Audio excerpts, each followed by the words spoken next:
In this video, I'll review the Trak 2.0 kayak and give my thoughts about this kayak at the end, and you can see if it is the right kayak for you.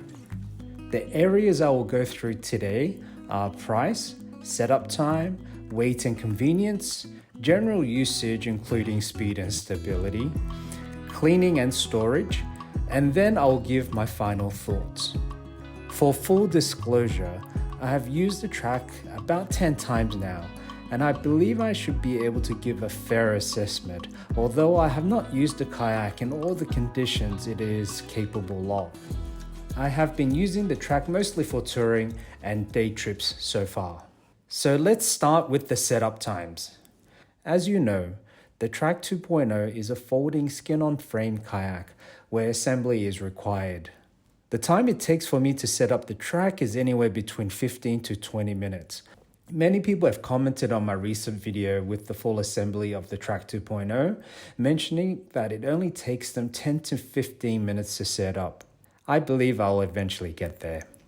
Trak has provided simple tips and tricks to make it easier for the user to remember the assembly process.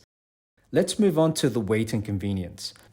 One of the main reasons for me to purchase the Trak was purely for the space and convenience. The Trak itself is almost 5 meters when set up, but the size when packed is amazingly convenient. Moving the kayak around isn't difficult at all with a friend, and when you're by yourself, the Trak sits extremely well on the shoulders when you need to carry the kayak itself. The benefit of the Trak is definitely the convenience of storage, and also for those who want to travel with their own kayaks.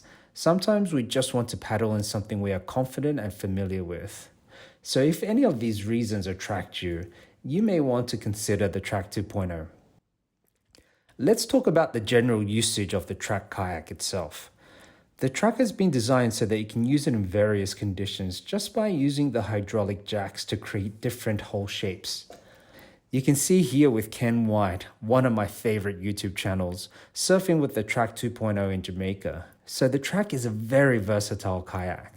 In terms of speed, I feel the Trak is very fast and I'm able to keep up with my surf ski friends. But I did do a speed test recently and the speed wasn't as fast as I expected. But I blame it on my own fitness though. Stability-wise, the kayak is 57 centimeters wide and it has a hard shine, so for a new kayaker, it may feel unstable. For me, I felt stable as soon as I entered the kayak and didn't have any issues. Now moving on to cleaning the Trak 2.0. The whole disassembling process is just a reverse of the assembling process, which is a lot quicker. However, the cleaning process will depend on how much water gets into the kayak. For me, I've been using this sea salt which prevents any water from entering the kayak, and the whole cleaning process is relatively easy. However, when I did some rolling practice, water entered through the back, which meant that I had to clean all the interior with clean fresh water. The cleaning portion is actually quite easy, but it's the drying part that's a pain in the ass. After hosing down the aluminium frames, it's easy to wipe and dry, but the headache is drying the skin once you have removed all the aluminium frames, so I have to have these removed. What I do now is use a portable fan and set up the kayak at home by using the rib frame and blowing the inside of the skin until it's dry, which takes a couple of hours.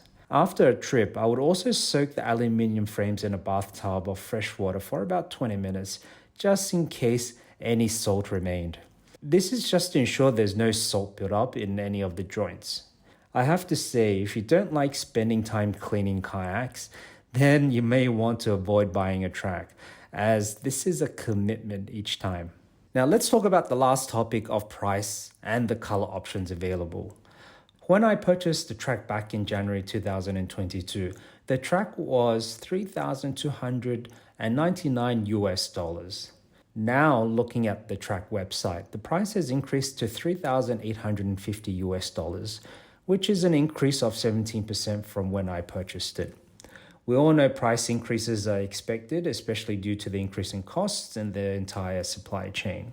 What I would say is that you're paying for a quality product and you're purchasing not just one kayak, but you're buying multiple functions in one kayak, which you saw earlier. You're also paying for the convenience and storage and also having the ability to travel with it. You may say there are many other kayaks for cheaper and just as convenient, and I'd say yes, there are.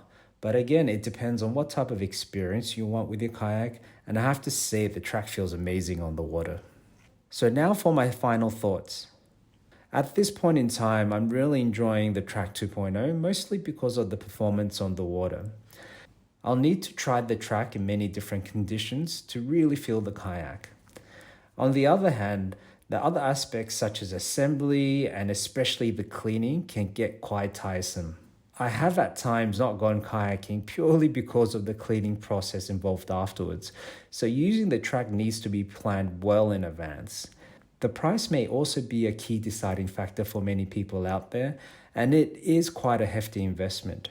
If you're planning to kayak in calm waters and purely for recreational purposes, I would suggest the Trak or the Pakayak, which are at different price points but just as enjoyable. I hope you enjoyed my review, and if you have any questions, just leave them in the comments below and I'll get back to you. Take care, bye.